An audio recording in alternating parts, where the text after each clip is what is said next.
Terima kasih Tuhan, ini pujian kami, ini penyembahan kami Tuhan. Kami doa biar jadinya pujian penyembahan kami boleh menyenangkan hati Tuhan. Karena kami tahu, kami percaya hati Tuhan senangkan, hadirat Tuhan dicurahkan. Dalam hadirat Tuhan ada berkat, ada sukacita dan mujizat. Siapapun yang hadir, yang sakit Tuhan sembuhkan, yang terikat Tuhan berikan kelepasan, bahkan kemenangan yang pasti Tuhan nyatakan. Terima kasih Tuhan, terima kasih. Tiba saatnya kami mengucapkan hati kami untuk lebih lagi diberkati dengan kebenaran firman Tuhan. Ucapan syukur kami membawa hati kami Tuhan. Ajar kami didik bentuk setiap kami, berbicara bagi setiap kami Tuhan. Kami doa biar kiranya Tuhan apapun yang disampaikan bukan berasal dari hikmat hamba-Mu yang terbatas ini, tapi semuanya adalah isi dari Tuhan. Karena kami percaya ketika yang disampaikan adalah isi dari Tuhan, sesederhana apapun kalimatnya pasti ada kuasa, pasti memberkati dengan sempurna. Segala kemuliaan buat Tuhan, segala disampaikan isi dari Tuhan dalam nama Tuhan Yesus. Mari yang siap diberkati dengan sukacita dan iman sama-sama kita katakan amin.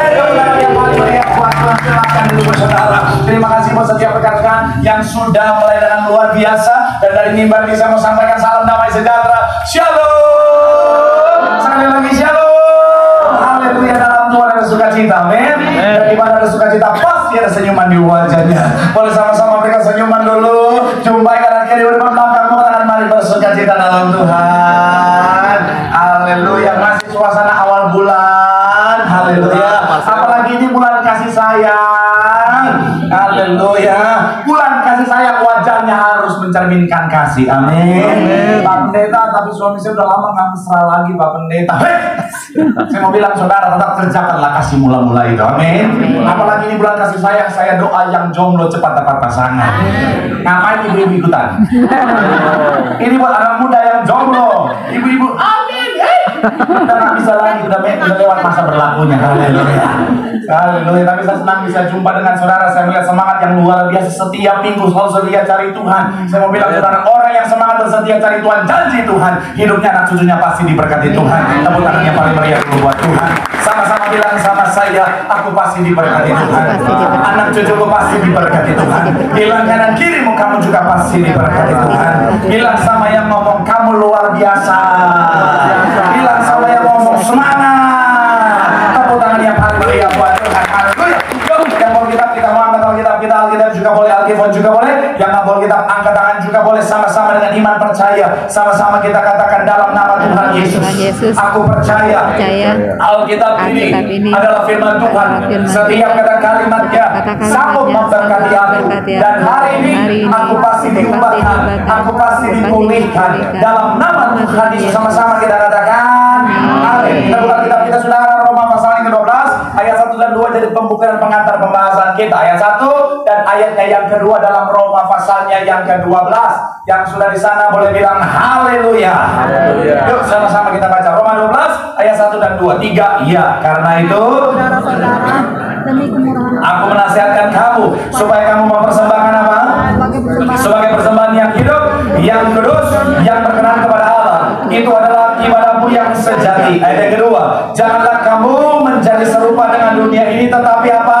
Berubahlah oleh pembaharuan budimu, sehingga kamu dapat membedakan manakah kehendak Allah, apa yang baik, yang berkenan kepada Allah dan yang sekali lagi yang kedua, 3. Ya, janganlah kamu menjadi serupa dengan dunia ini, tetapi apa?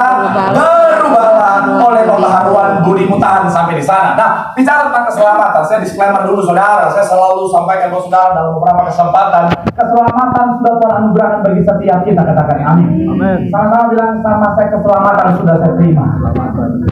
Amin. Tetapi bicara tentang konsep keselamatan ini saudara harus dipahami dengan benar. Jangan akhirnya kita hanya ambil bicara tentang keselamatan ini saudara, kebenarannya setengah-setengah. Kenapa? Karena kalau kita hanya ambil setengah-setengah, akhirnya kita bisa salah paham dan akhirnya salah bertindak saudara. Banyak orang berpikir bahwa karena keselamatan sudah diterima, ada untuk selama-lamanya, aku mau ngapain saja, saya pasti selamat. Karena kasih karunia Tuhan yang luar biasa dengan keselamatannya akan tetap jadi bagian saya. Saya mau bilang saudara, pahami dengan benar. Keselamatan memang sudah Tuhan anugerahkan bagi setiap kita. Tapi kalau kita tidak kerjakan dengan baik, kalau kita tidak lakukan sesuatu, saya mau bilang saudara, maka keselamatan itu saudara, perhatikan kalimat saya, bisa hilang. Kok bisa gitu Pak Pendeta? Bukan hilang dari dunia ini saudara, karena itu akan tetap ada sampai pengangkatan Tuhan terjadi, tetapi akan hilang daripada kita saudara. Kalau kita tidak mengerjakan keselamatan kita, saya pernah analogi handphone saudara. Handphone sudah diberikan kepada saya, tapi kalau saya tidak jaga dengan baik, saya lepas sembarangan, hilang. Masih ada nggak? Masih ada, tapi tidak di tangan saya, betul ya? Keselamatan sudah Tuhan anugerahkan bagi setiap kita. Itu nggak akan hilang sampai kedatangan Tuhan kali kedua, tetapi akan hilang daripada kita kalau kita tidak mengerjakan keselamatan. Makanya firman Tuhan bilang apa? Tetaplah kerjakan keselamatanmu. Pak Pendeta, apa yang harus kami lakukan dalam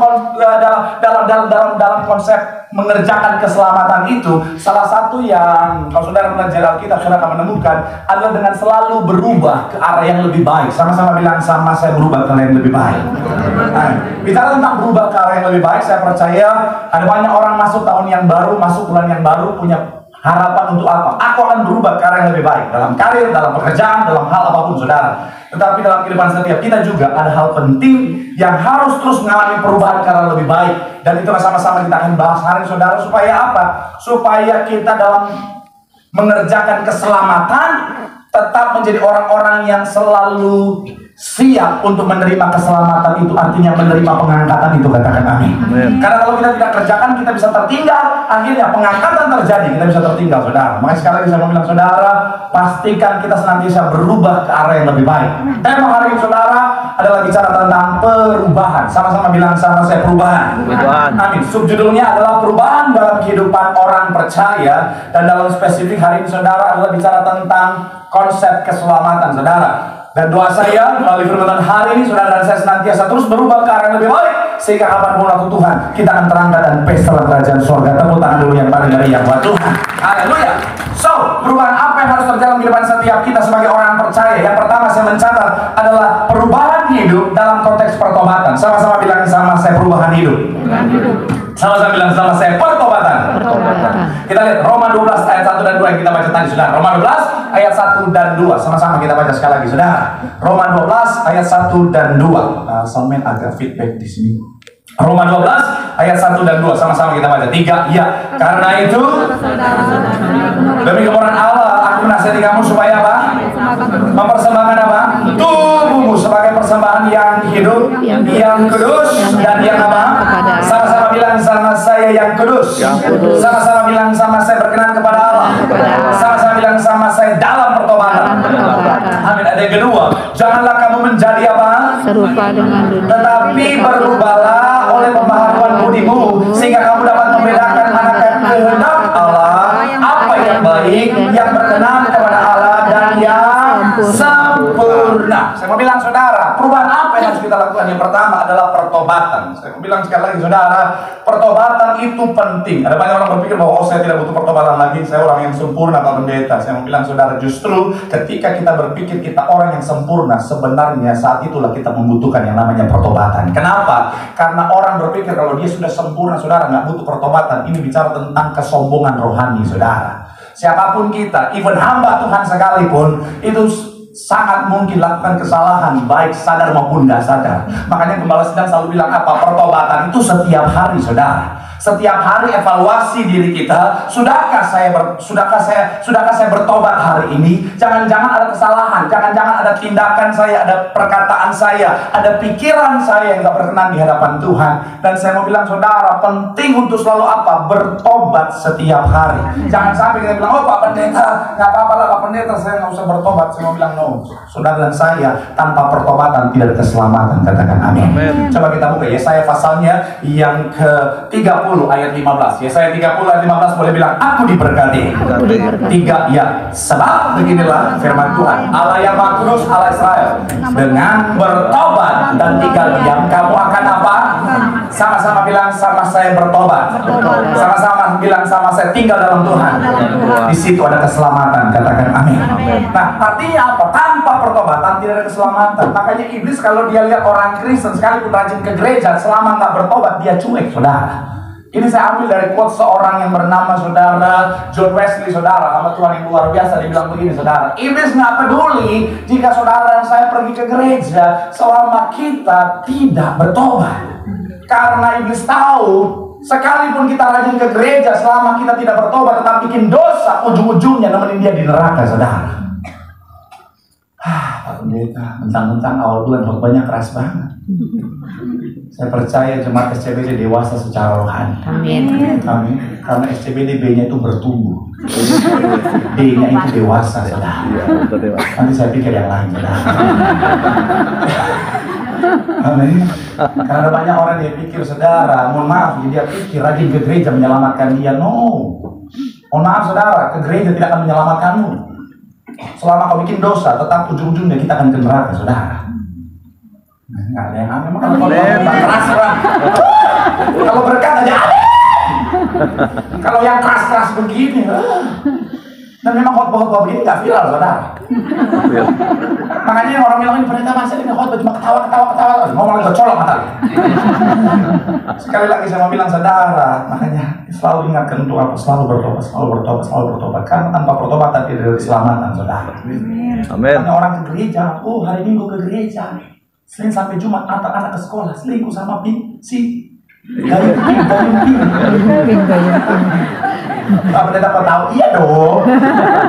Asal saya kalah sama opung-opung SCBD, harus up to date. Haleluya. Iya. Makanya ya, shalom bapak-bapak. Shalom. Bertobat setiap hari. Amin. Shalomnya banyak, aminnya cuma 3 orang. Shalom bapak-bapak. Shalom. Bertobat setiap hari. Amin. Shalom ibu-ibu. Antar anakmu ke sekolah. Emang ya, kenapa sudah firman Tuhan kan? Zaman kuntilanak di mana-mana, saudara. Haleluya. Mau bilang sekali lagi, saudara. Shalom ibu-ibu. Bertobat setiap hari, amin. Shalom anak muda. Bertobat setiap hari. Karena banyak anak kok ada suara bapak-bapak itu. Ampun. Saya anak muda juga Pak Pendeta, tahun 80-an. Saya mau bilang, karena anak muda banyak yang suka berpikir begini, nanti aja Pak Pendeta udah tua, Pak Pendeta baru saya bertobat, Pak Pendeta udah mau meninggal baru saya bertobat. Sekarang masih muda nggak apa-apa, ya memang enak, ya memang enak. Saya mau bilang kita nggak pernah tahu kapan waktu Tuhan, amin. Ada banyak orang udah 80 tahun masih sehat, ada banyak anak muda baru 20 tahun dan innalillahi sudah. Penyakit. Amin. Amin. Hati-hati dalam kehidupan setiap kita, tetap hidup dalam pertobatan. Karena saya mau bilang, saudara, kalau nggak bertobat, ini salah satu ayat yang mungkin banyak jemaat yang kadang-kadang takut mau baca. Matius 7, 21-23 dia bilang begini, saudara. 3 ya, bukan? Akan masuk dalam kerajaan surga, melainkan dia yang apa? Ayat yang ke-22 dikatakan apa? Pada hari terakhir banyak orang akan apa? Tuhan, bukankah kami berbuat demi namamu dan mengusir setan demi namamu dan mengadakan banyak mujizat demi nama. ayat yang terakhir dikatakan apa? Pada waktu itulah aku akan berterus terang kepada mereka dan berkata, aku tidak menyala daripada aku sekalian para pembuat. Sama-sama bilang sama, saya tidak bertobat. Saya mau bilang, mohon maaf ya, bukan mau nakut-nakutin. KTP Kristen nggak menyelamatkan. Even dia KTP mau tulisnya bukan Kristen, Kristen. Satu level itu di atas Kristen. Saya mau bilang itu nggak menyelamatkan. Amin. Amin. Saya mau bilang stola ini nggak menyelamatkan saya, mimbar ini nggak menyelamatkan saya. Selama saya tetap bikin dosa, selama saudara bikin dosa, neraka bagian kita. Tapi kalau kita berjuang dalam kebenaran, kapanpun waktu Tuhan kita akan pesta dalam kerajaan surga. Karena Tuhan yang paling mulia buat Tuhan. Keras banget bapak ini saudara. Haleluya, saya jadi beri.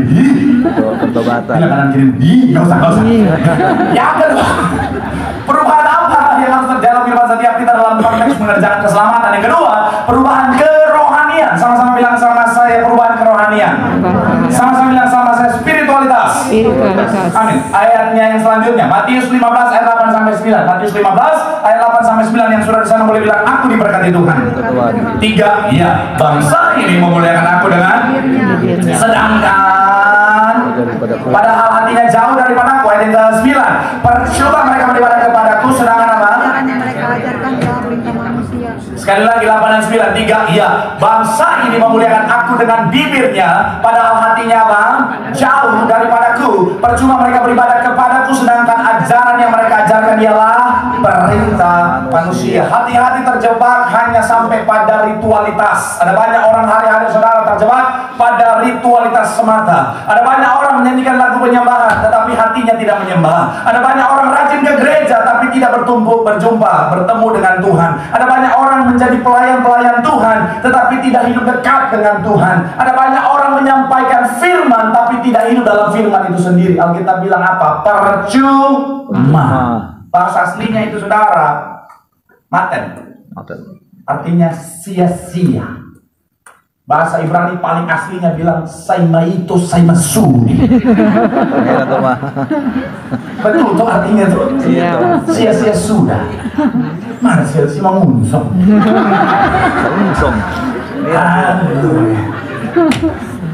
Mau bilang saudara hati-hati. Ritualitas tujuannya untuk pertumbuhan spiritualitas. Boleh gambar ini? Jadi jangan juga menganggap ritualitas. Ritualitas penting, tetapi tujuan dari ritualitas untuk apa? Pertumbuhan spiritualitas. Tapi menarik adalah begini saudara, ada banyak orang zaman sekarang ritualitasnya tidak menghasilkan pertumbuhan spiritualitas. Akhirnya ritualitas hanya jadi rutinitas. Rutinitas yang tidak ada pertumbuhan spiritualitas menghasilkan kehampaan. Makanya ada banyak orang ke gereja nggak rasa apa-apa. Ada banyak orang ke gereja ngerasa, Pak Pendeta kok kenapa ya saya hampa ya Pak Pendeta. Saya udah ke gereja tapi rasanya kosong ya Pak Pendeta. Karena spiritualitasmu nggak bertumbuh, hanya jadi rutinitas semata. Ke gereja sih ke gereja tapi nggak ketemu sama Tuhan. Pujian penyembahan sih pujian penyembahan. Nyanyi sih nyanyi. Getar-getar sih getar-getar saudara.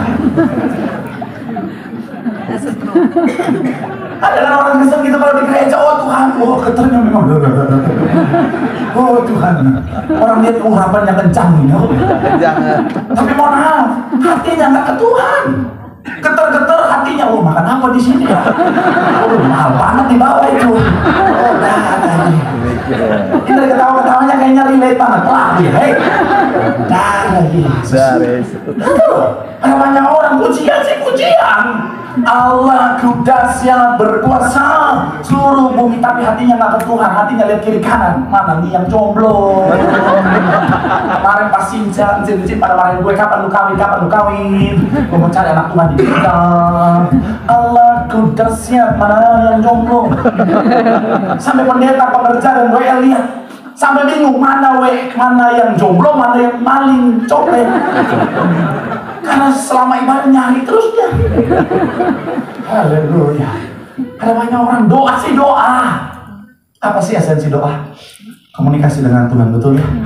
Tapi ada banyak orang berdoa cuma sampai mulut doang. Oh kalau bicara doa memang oh Tuhan, kasih dan kebaikanmu laksana embun di pagi hari. Anugerahmu laksana angin sepoi-sepoi di kala senja. Sampai malaikat yang lewat.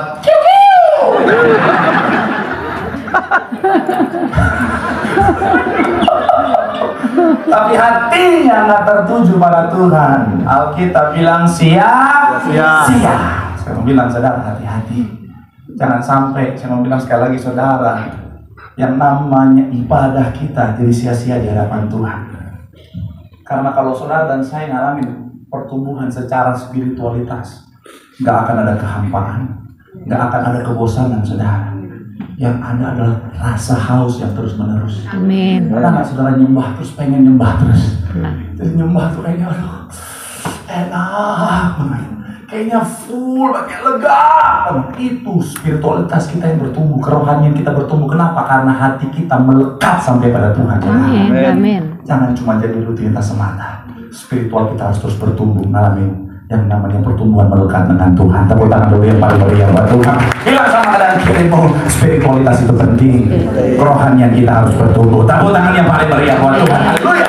Yang ketiga, saya punya 4 poin, tapi poin yang ketiga saya akan mengimamusi. Poin yang ketiga, perubahan apa yang harus terjadi dalam kehidupan setiap kita dalam rangka mengerjakan keselamatan? Yang ketiga, perubahan motivasi atau tujuan hidup. Sama-sama bilang sama saya, motivasi. Motivasi. Sama-sama bilang sama saya, tujuan hidup. Tujuan hidup. Matius 6 ayat 33, salah satu ayat yang saya percaya banyak jemaat yang hafal. 3, iya, tetapi Cari dahulu kerajaan Allah dan kebenaran. maka semuanya itu akan apa? Akan ditambahkan kepada Filipi 3 ayat 14. Filipi 3 ayat 14, sama-sama 3, iya. Dan berlari-lari kepada tujuan untuk memperoleh hadiah, yaitu apa? Panggilan surgawi. Sama-sama bilang sama saya, kerajaan Allah. Kerajaan. Sama-sama bilang sama saya, tujuan saya. Tujuan saya. Panggilan saya adalah kerajaan surga. Kerajaan surga. Amin. Amin. Jadi dalam hidup kita memang hidup di dunia, tapi tujuan kita surga. Tapi saya tertarik untuk sama-sama ajak saudara melihat satu bagian dalam pembahasan ini adalah begini, saudara. Tujuan kita akan menentukan langkah kita. Tujuan kita akan menentukan cara hidup kita. Analoginya, kalau saya mau ke Pelabuhan Merak sama saya mau ke Pelabuhan Tanjung Priok, langkahnya pasti berbeda, betul ya? Kalau saya misalnya mau ke Amerika misalnya, salah satu negara yang cukup strict, saudara, tentunya karena tujuan kita mau ke sana, kita nggak akan lakukan hal-hal yang bisa membuat kita nggak dapat visa, betul ya? Sama dengan kerajaan sorga. Kalau tujuan kita sorga, kita nggak akan hidup seperti cara orang dunia hidup yang tidak punya tujuan ke sorga. Bukan berarti kita akhirnya, ada orang suka salah paham begini, tujuan saya sorga, saya nggak mau kerja lagi, itu duniawi. Iya kan? Tujuan saya adalah sorga. Ngapain saya mau berkarir di dunia? Saya akan berkarir di sorga. Ada kan?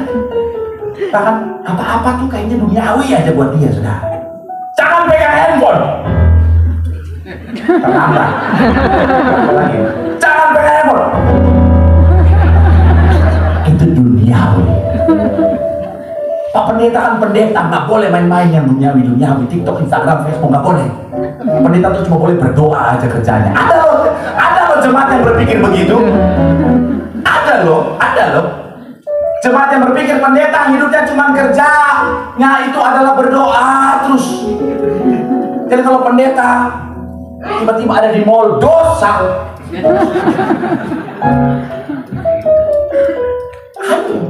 Saya suka nemu karena Instagram saya kan followernya kan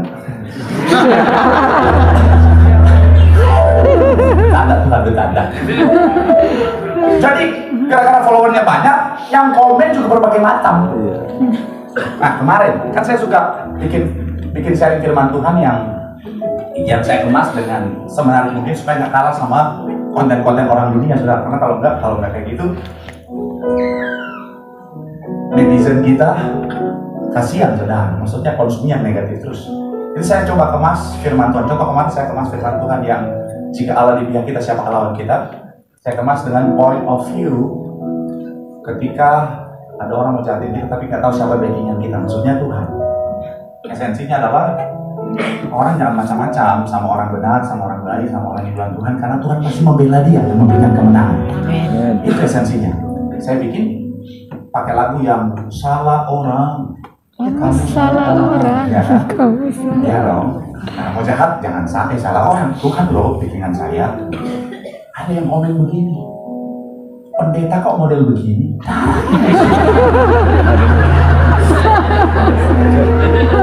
Ada ketawa, jangan ada yang tarik ini yang komen. Tolong pekerja cek akun Instagram mereka. Iya. Habis itu ya mungkin ada jemaat yang lain yang jemaat Tiberias yang tidak akan membiarkan pendetanya di jemaat Tiberias militan ya. Dibela. Ada yang balas begini, emang kenapa? Kan dia lagi menyampaikan firman Tuhan. Orang itu balas lagi, apaan? Kayak kesurupan setan, darah Yesus. Saya mau bilang, tujuan sorgawi bukan berarti kita sama sekali nggak menyentuh, nggak hidup di bumi. Artinya jangan sampai kita ngawang-ngawang gitu, saudara. Tahu kan ngawang-ngawang ya?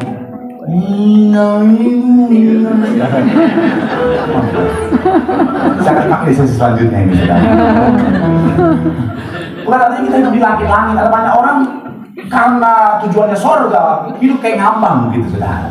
Kayak ngambang jatanan. Oh, kita masih di dunia, ada tugas pekerjaan kita di dunia ini.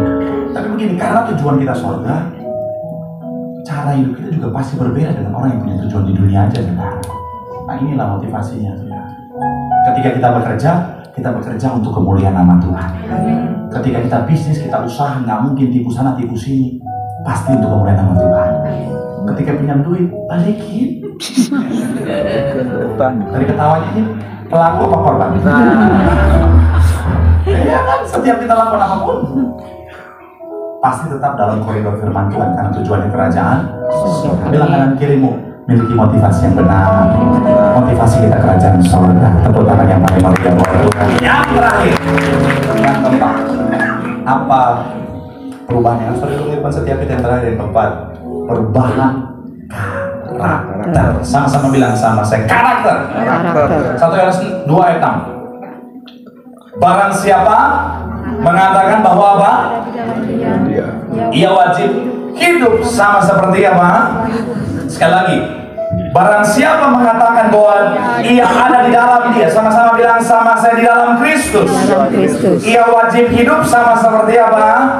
Kristus telah hidup. Kemarin pada saat kita ada syuting, saya bersama beberapa tokoh agama yang lain, saudara, kita ada syuting untuk sebuah acara. Dan di dalam acara itu ada satu pertanyaan yang ditanyakan ke semua pemuka agama, dan ditanyakan begini: apa level tertinggi versi agamamu? Rata-rata menjawab sorga. Ketika ditanyakan ke saya bilang level tertinggi dalam kekristenan bukanlah sorga, karena sorga sudah disediakan bagi kita. Level tertinggi adalah ketika kita mengalami keserupaan seutuhnya dengan Kristus, karena memang itulah kehendak Tuhan. Kalau sorga itu Tuhan sudah kasih, Tuhan sudah sediakan bagi kita. Yang Tuhan mau dalam proses kehidupan kita adalah keserupaan. Makanya kalau saudara baca Roma 8 ayat 28, nggak apa-apa, ini belum ada tapi pakai isi worship aja, ini baru muncul taruh di hati. Roma 8 ayat 28 begini, saudara. Allah itu bekerja untuk mendatangkan kebaikan bagi mereka yang. Jadi Tuhan bekerja dalam segala sesuatu, dalam hal yang baik, dalam hal yang buruk, dalam situasi yang nyaman, dalam situasi yang berat, Tuhan bekerja. Apakah cuma sampai di sini? No. Kunci utamanya, tujuan utamanya ayat 9. Ayat 9, sebab semua orang yang dipilihnya dari semula, mereka juga ditentukannya dari semula untuk menjadi apa? Serupa dengan gambaran anaknya, supaya ia anaknya itu menjadi yang sulung di antara apa? Banyak saudara. Berkat bukan tujuan akhir. Sorga bukanlah tujuan utama Tuhan menghidupkan setiap kita. Tujuan Tuhan adalah apa? Keserupaan itu. Sesuai dengan ketika Tuhan ciptain saudara dan saya serupa segambar seperti Allah. Nah, makanya dalam kehidupan setiap kita, pastikan ketika kita tinggal dalam Tuhan, Tuhan tinggal dalam kita, ada keserupaan. Kalau saya bilang saya pengikut Yesus, artinya misalnya ini Yesus, misalnya contoh, cocok nggak cocok? Ya, kita tahu nggak cocok, ya, cuma. Iya. Oke. Nah, misalnya saya pengikut Kristus, saya memposisikan diri saya tentunya di belakang yang saya ikuti, betul ya? Kalau dalam perjalanan kehidupan saya sebagai pengikut Kristus, yang nampak siapa? Kristusnya atau saya? Kristus. Ya walaupun saya masih kelihatan karena ini terlalu selfie. Karena dia fitnah cuma sampai di daftar. Daftar. Iman tanpa perbuatan karena sia-sia. Tapi ya kan harusnya begini dong, ya kan? Sudah, situ aja. Kalau Alkitab ini saya masukkan ke dalam covernya, yang nampak Alkitabnya atau covernya? Cover. Kalau kita bilang kita hidup dalam Kristus, harusnya dalam kehidupan kita yang nampak Kristusnya, bukan kitanya. Ini penting, keserupaan dengan Kristus.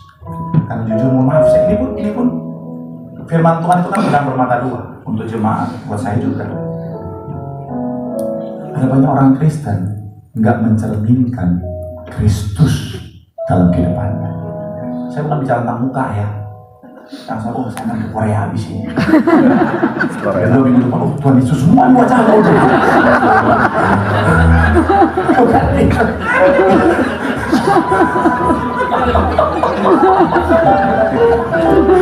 Itu ngeri.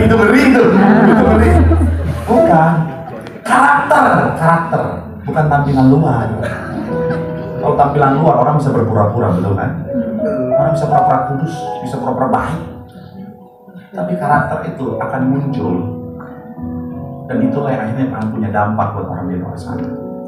Ada banyak orang kadang-kadang mohon maaf, Kristen sih, tapi nggak memunculkan Kristus. Ingat kan Mahatma Gandhi ya? Mahatma Gandhi hampir jadi Kristen juga. Dia tertarik dengan kekristenan. Dia datang ke gereja. Pas ke gereja dia diusir, nggak diizinkan masuk gara-gara pakaiannya nggak sesuai dengan orang-orang yang berharap harus rapi, jas semuanya segala macam. Dengan kain-kain yang sudah diusir. Sampai dia bilang begini, saudara, saya suka Kristusmu, tetapi saya nggak suka orang Kristen.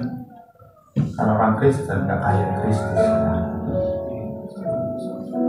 Bahkan satu kalimat yang sampai hari orang tahu adalah, jika orang Kristen hidup bagaimana seperti Tuhan Yesus hidup, seluruh dunia akan jadi Kristen.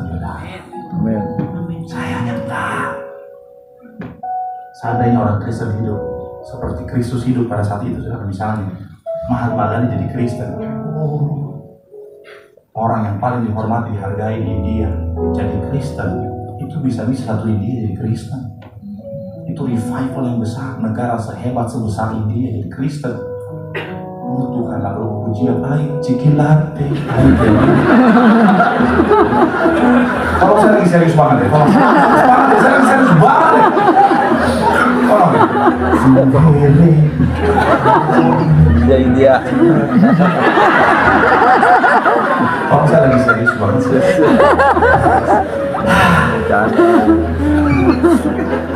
Negara saya masih besar India itu revival, saudara. Jadi ayolah.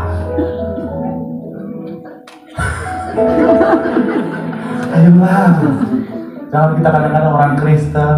Saya ngerti kadang-kadang ya kita orang Ambon, Manado, Batak, Papua, cincin gelodok gitu. Cincin gelodok juga galak, saudara. Cincin gelodok kalau doa kadang-kadang bisa, Tuhan, lu tolong sekarang, lu tolong.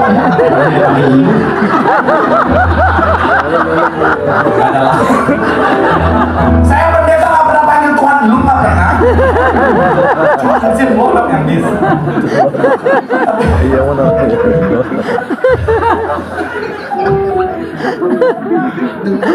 Tapi Bu, ya ayolah, Kristus harus bisa muncul dari kehidupan kita. Amin. Iyalah, jangan memalak orang Kristen, orang yang tinggal Kristus Yudas. Karena jalan Jakarta yang mau sabar, padahal mobilnya ada stiker Tiberias besar. Motornya Tiberias depan belakang, ada bekas minyak urapan lagi. Tapi ketika disalib dikit, Tuhan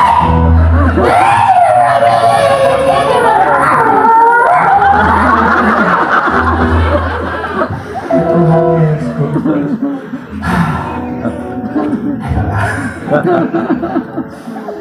Iya, saya ini sekali lagi firman Tuhan di dua arah. Saya juga yang mengingatkan diri saya. Semakin dikenal, semakin dilihat banyak orang, tanggung jawabnya semakin besar. Yang datang minta foto macam-macam, bukan cuma orang Kristen, macam-macam. Tapi kalau saya nggak jaga diri saya, datang, Pak Pendeta, mana saya boleh minta foto? Enggak ada depanku. Oh Tuhan Yesus, oh Tuhan, saya mah itu, saya Masudi itu. Hidup kita harus jadi terang. Amin. Bilang sama kanan kirimu, milikilah karakter Kristus. Bilang sama ngomong juga, jangan ngomong doang. Tepuk tangan yang paling meriah buat Tuhan. Jadi makan bola makan tangan, tepuk tangan sama-sama yang paling meriah buat Tuhan. Mau sepertimu Yesus, disempurnakan selalu.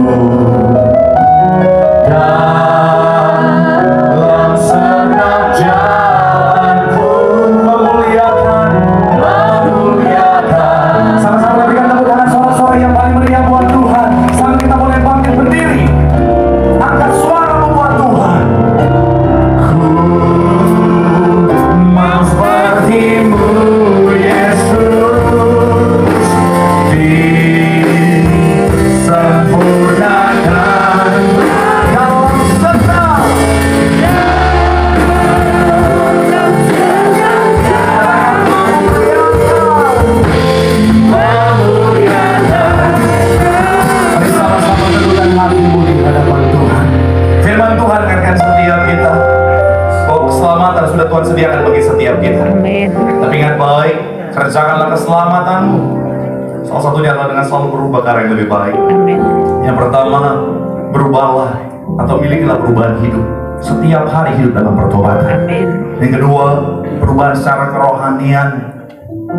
Ibadah yang sejati adalah ketika hati kita melekat dengan Tuhan. Amin. Yang ketiga, perubahan motivasi. Tujuan kita adalah kerajaan sorga. Hiduplah sesuai dengan tujuan kita. Dan yang terakhir, perubahan karakter. Semakin hari, semakin serupa segambar seperti Kristus. Amin. Mari doa di hadapan Tuhan. Evaluasi hidupmu supaya semakin hari semakin kau mengerjakan keselamatanmu. Kapanpun waktu Tuhan, kita akan pesta dalam kerajaan sorga. Boleh berikan tepuk tangan yang paling meriah buat Tuhan. Sambil angkat tanganmu di hadapan Tuhan.